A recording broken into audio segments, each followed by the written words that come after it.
뉴스공감 인터뷰 오늘은 유승민 국민의힘 전 의원과 함께 눈앞에 놓인 현안 그리고 미래에 대해 이야기 나눠보려 합니다. 의원님 안녕하세요. 네, 안녕하십니까 유승민입니다. 예. 좀 밝게 하고 싶어도 지금 상황이 너무 심각한 상황이라서 저희가 좀 이렇게 무겁게 조금 여쭤봐야 될 것 같습니다. 예.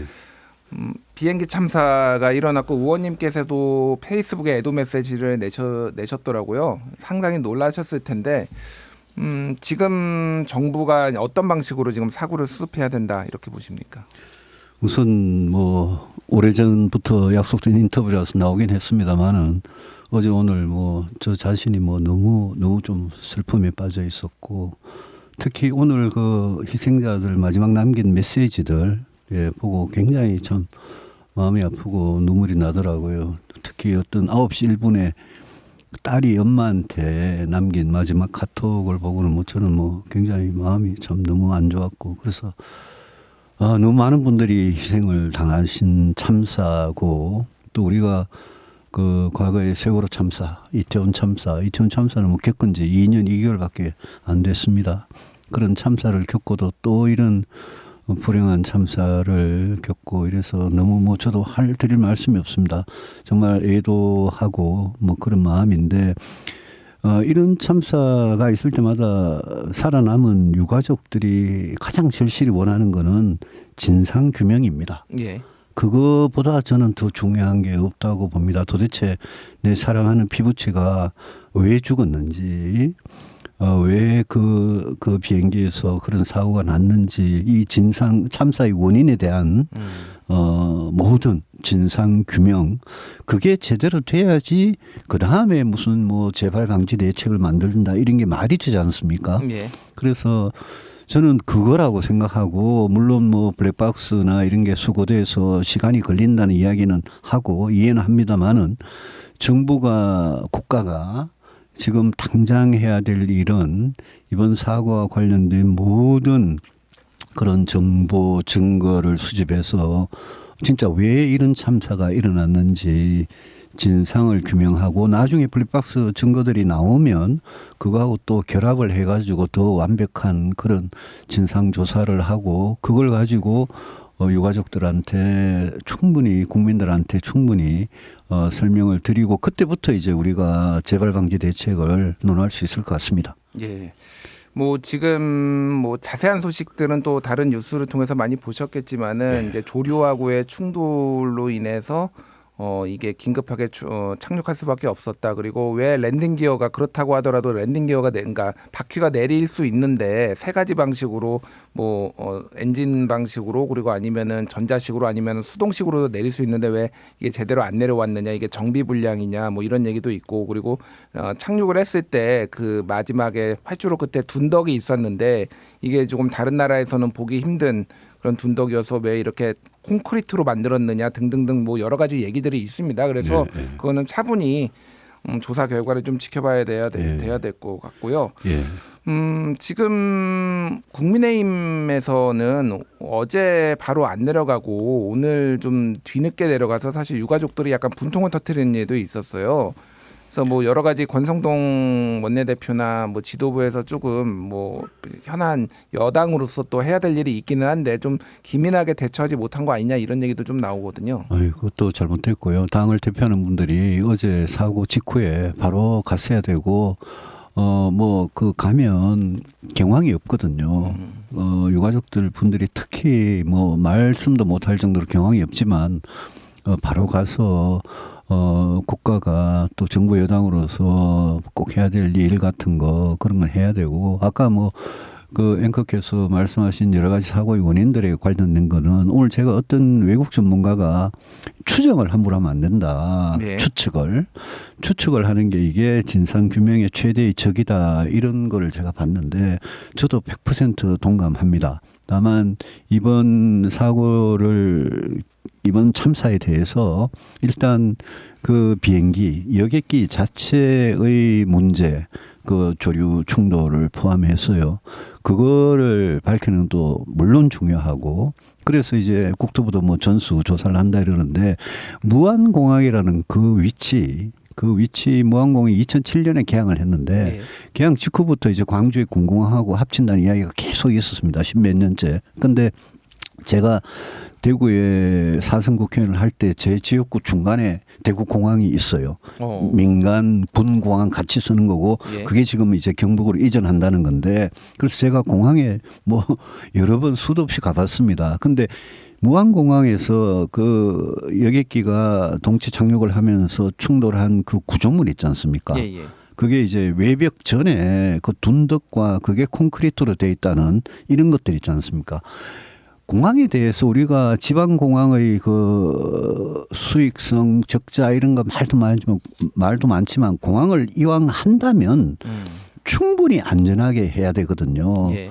그래서 공항 자체에도 저는 굉장히 결함이 있을 수 있었다. 특히 조류 집단 서식지 바로 옆에 하는 거, 활주로가 짧은 거, 또 활주로 끝에 그런 이상한 콘크리트 구조물이 있어가지고 결국 그것 때문에 이런 폭발이 일어난 이런 것들. 그런 부분에 대해서 제가 국토부 사람들이 지금 이야기를 하는 거 보면 굉장히 좀 책임 회피성 발언을 뭐 딴 데도 있다든지 이런 이야기를 하는데 저는 여객기에 대한 또 특히 그 기종에 대한 전수조사 또 그 항공회사가 얼마나 정비를 제대로 했냐 이런 부분도 철저히 조사해야 되지만 공항에 문제가 없느냐. 그게 우리 저 부산에 있는 김해공항 있지 않습니까? 거기도 낙동강 하구라서 김해공항이다 가덕동공항이다 이런 데도 조류가 굉장히 많거든요. 새가. 이게 무안공항이 그랬단 말입니다. 그래서 앞으로 지금 보면 광주공항하고 무안공항을 뭐 통합을 해가지고 광주는 군공항과 민간공항을 같이 쓰는 데인데 예. 이전을 하느냐 마느냐 이게 있는데 이번에 특히 그 광주 전남에서 많은 분들이 희생을 당하셨지 않습니까? 예, 예. 그 앞으로 그러면 광주 전남에 공항이 무안공항으로 만약 통폐합이 되면 이런 문제가 또 있지 않으리라는 그런 장담을 할 수가 없기 때문에 그런 문제에 대해서 이번에 차제에 진짜 근본적이고 철저한 그런 조사와 대책과 이런 게 좀 마련이 돼야 된다고 뭐 마땅한 일이라고 봅니다. 예. 뭐 무안공항이 다른 공항보다 좀 그 철새 도래지가 가까운 편이라서 그 충돌 비행 대수별 충돌이 그러니까 확률적으로 0.09% 정도 되는데 이게 김해공항의 한 3배 그리고 김포공항의 5배, 인천공항의 한 9배 정도 된다고 합니다. 그러니까 그런 것과 관련해서 좀 비용을 더 들여서라도 되면은 뭐 음파를 뭐 새만 들을 수 있는 음파를 쏜다든지 맞아요. 예. 예. 새는 조류는 사실 어느 공항이나 다 있다고 봐야 되고 인천공항도 있고 김해공항도 있고 김포공항에도 있거든요. 근데 이제 그걸 사람들을 그 풀타임으로 그걸 전념하는 조류를 쫓아내는 일에 전념하는 직원들을 고용을 하고 장비를 충분히 도입해 가지고 소리로 음파로 뭐 여러 가지 방법으로 그걸 하거든요. 근데 네. 무안공항 같은 경우에 이제 한국공항공사의 관리 책임이 있는 건데 그게 이제 이런 거예요. 자꾸 이제 돈 문제, 적자를 보니까 인력을 줄이고 자꾸 그런 식으로 이게 자꾸 악순환이 되거든요. 예, 예. 근데 제가 누누이 강조하지만 공항을 거기에 두는 이상은 철저하게 안전해야 되고 그게 이제 조류 방지 대책 그다음에 아까 둔덕의 문제, 활주로의 길이 문제 이런 게 모든 게 해당이 되는 거죠. 그래서 동체 착륙을 불가피하게 할 수밖에 없었다면 동체 착륙해도 안전할 만큼의 어떤 활주로의 길이와 활주로 바깥으로 나가도 안전한 평평한 어떤 땅 같은 거 충돌할 뭐 그런 물체가 없는 구조물이 없는 거 이런 게 다 공항의 안전하고 직결되는 문제이기 때문에 그런 점에서 저는 국토부가 지금 자꾸 책임 회피성 발언하지 마시고 이번 기회에 전국의 공항의 안전에 대해서 예. 이런 불가피한 긴급한 급박한 상황이 또 있을 수 있기 때문에 예. 그 점에 대해서 좀 충분히 진단을 하고 해법을 마련을 했으면 좋겠습니다. 알겠습니다. 예, 요 사안은 요 정도 여쭤보고요. 좀 정치 현안도 여쭤보지 않을 수가 없어서 좀 여쭤봐야 될 것 같습니다. 일단 오늘 윤석열 대통령에 대해서 이제 공조본 이제 공수처, 경찰, 국방부가 합쳐서 같이 공조해가지고 이제 수사를 하고 있는데 이 공조본에서 체포영장을 법원에 청구하겠다 이런 보도가 나왔습니다. 3차 29일 날 이제 윤석열 대통령이 3차 소환 조사 요구에 대해서 불응하면서 나온 것 같은데 이거는 좀 어떻게 보셨습니까? 그 윤석열 대통령이 탄핵과 수사에 대해서 수사는 이제 내란 혐의 수사까지 다 포함하는 거죠. 수사에 대해서 뭐 당당하게 임하겠다 그러고 뭐 이 정치적 법적 책임을 다 지겠다 그러고 이런 말을 막 떠들어 놨는데 지금 이 사건 비상계엄 이후에 하는 행동들 말들을 보면 계속 서류도 안 받고 수사 불응하고 계속 지연시키고 이런 식으로 하는 거는 한 나라의 지금 이 사태 때문에 우리 경제나 안보나 국가 신인도나 이런 게 얼마나 위험에 빠졌습니까? 예. 근데 이걸 자꾸 지연시키고 당당하지 못한 모습을 보이는 거는 그거는 저는 정말 지금도 뭐 직무 정지된 대통령이지만 일국의 대통령을 지내는 사람으로서 그거는 떳떳하지 못하다고 보고 온 국민들이 그날 12월 3일 밤 12월 4일 새벽에 다 봤지 않습니까? 그리고 그 이후에 수많은 증언들이 나오지 않습니까? 이거는 뭐 저는 수사를 3회나 불응했기 때문에 체포영장을 청구하는 게 너무나 당연했다. 그리고 법원도 체포영장을 발부할 수밖에 없을 거다. 예. 그러면 체포영장이 발부되면 당연히 집행을 해야 되잖아요. 예. 집행할 때 이거는 경찰이든 공수처든 그 공조본이라는 데서 이 영장을 집행할 때 경호처가 그거를 절대 물리력으로 그걸 방해해서는 안 된다. 그래 되면 예. 영장 집행을 방해하는 거기 때문에 그거는 그거 자체가 저는 심각한 죄가 될 수가 있다고 생각을 하고요. 다만 이런 게 있는 것 같아요. 예. 윤 대통령 측 변호인들이 보면 그게 공조본이 또 공수처가 내란죄를 수사할 권한이 없다 이렇게 하는데 공수처는 내란죄를 수사할 권한이 없는 거 맞아요. 예. 검찰도 없기 때문에 공수처를 또 넘겼잖아요. 근데 경찰은 내란죄를 수사할 수 있거든요. 예, 예. 근데 이제 경찰은 문제가 이번에 경찰청장이나 서울경찰청장이나 내란의 공범 비슷하게 돼가지고 그 문제가 있지만 그분들 또 그 사람들도 다 구속이 됐잖아요, 지금. 예. 그래서 저는 그 부분은 체포영장에 대해서 법적인 기술적인 문제를 가지고 권한을 가지고 법원이 조금 고민을 할 수는 있겠지만 그거는 좀 크게 봐서는 집행이 제대로 돼야 된다 그렇게 봅니다. 윤석열 대통령 변호인단 입장이 관련해서 나왔는데 지금의 수사는 인간 사냥처럼 하고 있다. 신중하고 최소한으로 보충적으로 행사돼야 되는 출석 요구가 지금 너무 남발되고 있다라는 취지로 얘기를 했거든요. 그리고 공수처가 말씀하신 대로 적법한 영장 청구권자가 아니므로 이거는 불법 청구다라고 주장을 하고 있는데 만약에 영장이 발부되면은 윤석열 대통령이 순수히 이거에 응하지 않을 가능성도 지금 얘기가 나오고 있고요. 그래서 지금 방금 의원님이 말씀하셨다시피 지금 경호처가 이걸 막으면 안 된다라고 얘기를 하셨는데 좀 어떻게 진행될까요, 이게? 그 법적 권한 문제는 검찰이나 공수처한테 내란죄 수사 권한이 없다는 건 맞는 말 같아요. 법적으로만 따지면. 예. 근데 경찰한테는 있잖아요. 경찰이 제가 아까 이야기 말씀드렸듯이 이 내란의 공범이기 때문에 경찰이 그런 약간 뭐라 그럴까요? 경찰이 그런 자격이 있나? 뭐 이렇게 상식적으로 따질 수는 있을지 몰라도 법적으로는 어딘가에는 수사권이 당연히 있을 거 아닙니까? 예, 그게 예. 경찰한테 있단 말입니다. 그래서 저는 그게 이제 검경 수사권 조정할 때 이후로 그렇게 된 거고요. 그래서 법적으로 정리가 됐기 때문에 윤석열 대통령 측 변호인단이 지금 이야기하는 굉장히 공색하다. 그다음에 변호인단의 이야기는 어떻게 보면 대통령의 생각일 거 아니에요. 예. 그거는 저는 대통령이 이 사건에 대해서 그렇게 자꾸 법의 기술자 같이 피해가는 거 옳지 못하다고 보는 거죠. 알겠습니다. 예, 국민의힘 얘기 좀 해보겠습니다. 지금 윤석열 대통령을 너무 옹호하는 거 아니냐. 그래서 내란 옹호당이라는 뭐 이런 비판도 지금 일각에서 나오고 있는데 권영세 비대위원장이 취임하고 나면은 좀 분위기가 달라질 수 있다라는 얘기도 있었고 일부에서는 근데 그 당에서는 권영세 비대위원장 취임하면은 적절한 시기에 공식적으로 사과를 하겠다. 물론 이제 권성동 원내대표는 이미 사과를 여러 번 했지만은 그거를 이제 사과라고 좀 받아들이지 않으시는 분들도 있기 때문에 하겠다 이런 취지가 나왔거든요. 지금 그래서 당이 윤석열 대통령하고 좀 이렇게 적절하게 선긋기가 안 되는 거 아니냐 이런 우려들이 좀 많이 나오고 있습니다. 의원님은 좀 어떻게 보십니까? 뭐 선긋기라 그러니까 당이 정치적인 무슨 계산이나 해가지고 한다는 그런 차원의 문제가 아니고요. 예. 우리 당이든 민주당이든 어느 정당이든 대한민국의 정당은 전부 다 헌법 안에 있어야 됩니다.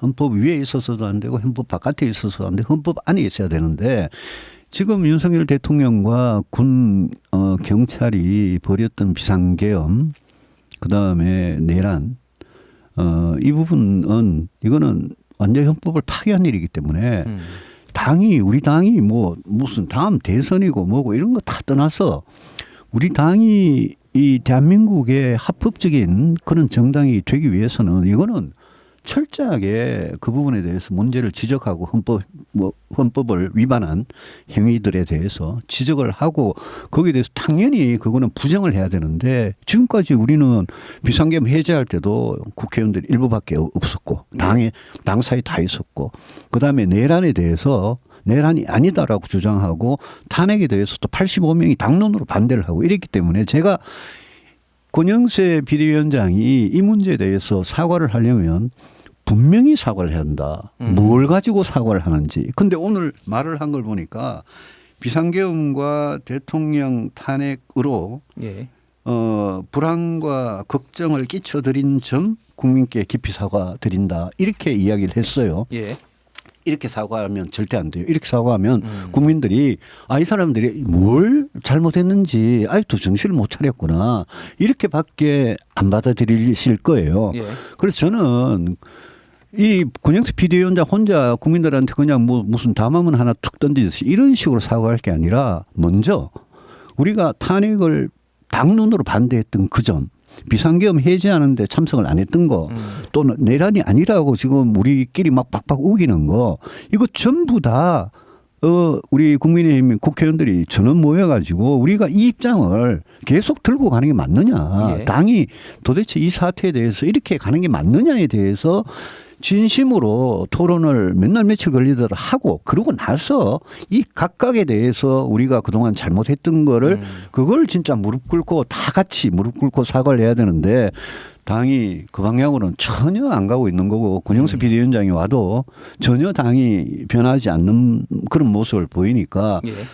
저는 국민의힘이 앞으로 계속 그냥 망하는 길로 수렁으로 계속 빠진다. 그렇게밖에 안 보여서 이 당에 제가 25년 동안 이 당을 보수 정당을 사랑했던 사람으로서 애정을 가지고 아직도 여기에서 이렇게 투쟁하고 있는 사람으로서 너무 깝깝한 거죠. 혹시 뭐 당 지도부나 뭐 주요 인사로부터 책임 있는 분으로부터 뭐 연락을 따로 받거나 이거에 대해서 수습해달라고 요청을 받았거나 뭐 그러신 건 없으십니까? 당의 의원들이나 전직 의원들하고는 늘 소통을 하고 대화를 하지만 또 특히 이번에 탄핵에 대해서 이 탄핵 그 소추에 대해서 찬성했던 분들 그렇지만 지금 당의 지도부하고는 전혀 그런 대화가 없었습니다. 그분들이 뭐 저 같은 저에게 저희 뭐 의견을 들어보고 뭐 이런 노력 전혀 안 하시는 것 같아요. 알겠습니다. 예. 근데 말씀하셨다시피 지금 당을 지배하는 주된 정서는 배신자론 같아요. 네.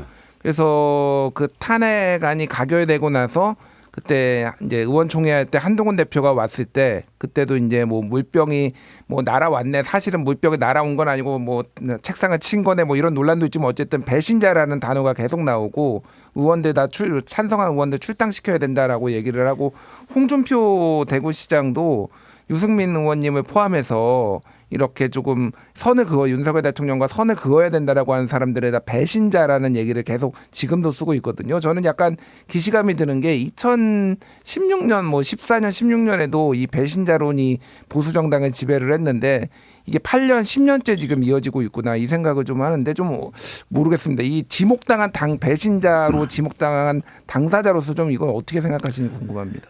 헌법을 지키고 그 나라와 국민한테 충성을 하는 걸 가지고 그런 공적인 가치, 우리 헌법 가치를 지키는 그걸 가지고 배신자다 이렇게 이야기를 하는 거는 그러다가 당이 망했습니다. 8년 그러다 전에 망했나요? 그러다 망했죠. 배신자라는 그 잘못된 진짜 시대착오적인 프레임을 꺼내 들고 이 탄핵에 찬성한 사람들을 박해하고 쫓아내고 이러다가 우리 당이 망했고 지난 8년 동안 우리가 정신을 못 차리고 있었던 거고 윤석열 검사라는 용병을 데려와 가지고 대선은 겨우 이겼지만 지금 또 이런 게 터졌는데 8년 만에 이번에도 배신자라고 떠드는 당의 다수 의원들이나 예. 뭐 홍 시장 같은 분들 저는 그런 사람들이야말로 진짜 나라와 또 국민과 또 보수 정당의 배신자들이라고 생각을 합니다. 아, 왜냐? 그분들이 배신자다. 그분들이 배신자들이죠. 그분들이 나라와 국민을 배신한 거고 헌법 가치를 배신한 거고 보수 정당이 진짜 반성하고 제대로 된 길로 가야 되는데 그걸 못 가게 지금 막고 있으니까 뭐 홍 시장이 그 이번에 탄핵에 찬성한 일부 의원들의 뭐 제명을 하라 뭐 출당을 하라 이런 이야기를 하는데 예. 아니 제명해야 될 사람은 홍 시장이죠. 저렇게 망발을 거듭하는 저런 사람을 제명을 해야지. 예.